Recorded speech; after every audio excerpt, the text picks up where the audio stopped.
Can we take a minute to appreciate how lovely my new craft mat is?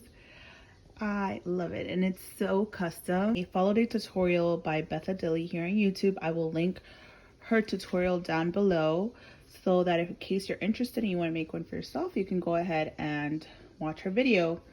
This desk mat is from IKEA and it costs $4.99, and it's very translucent, so she showed how she added wrapping paper to the bottom of her mat and made it like a custom background, and that's exactly what I did. I usually get my wrapping papers from Marshall's, Home Goods, those types of places, because I find that they have really unique and beautiful wrapping paper. I've used this one in other projects, but the fallout in that glitter is so obnoxious, though the paper is still beautiful itself. And then this one's also from Marshall's. So this is the one I use for my craft mat. And as you can see, it is absolutely Butterfly Dreams. I decided to add a vinyl with my channel's name, and I love how it turned out. What I did for the vinyl though, because I did put it underneath the mat, like I did not put it on top because I did not want it to interfere with, you know, whatever I'd be working on in case I'd use anything sharp or I was reading vinyl.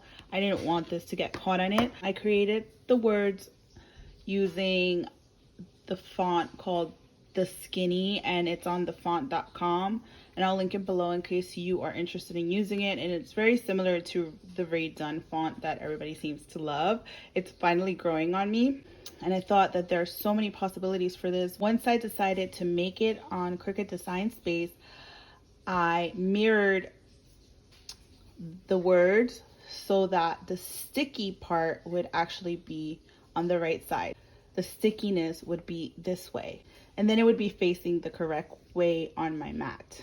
I hope it makes sense. I did use a removable vinyl, but I'm sure any vinyl would work just fine. I just wanted to have the option to change it. I also thought that instead of using wrapping paper, you can make like a really nice mandala design or floral design just using vinyl and using the same technique, and then stick that to the bottom of the mat and just have that be your design.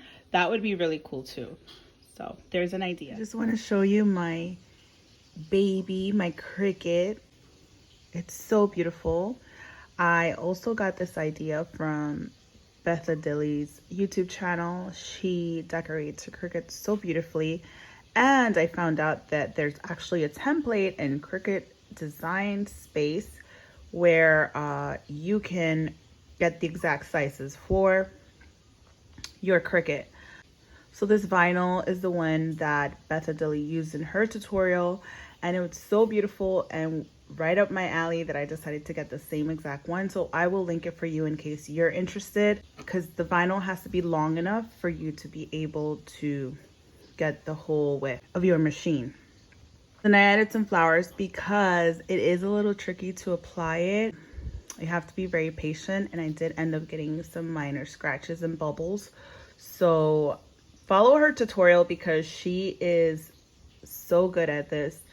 I kind of did it very quickly, or tried to at least, and I ended up getting a few bubbles here and there and also scratched my vinyl. So you have to be very gentle with it. But overall, I am quite pleased with how it turned out, and it gave my machine a new look. I think eventually I'll change it out to another one. I am not 100% satisfied with the contrast of between the colors of my machine and the vinyl, but for right now it will do. What do you think?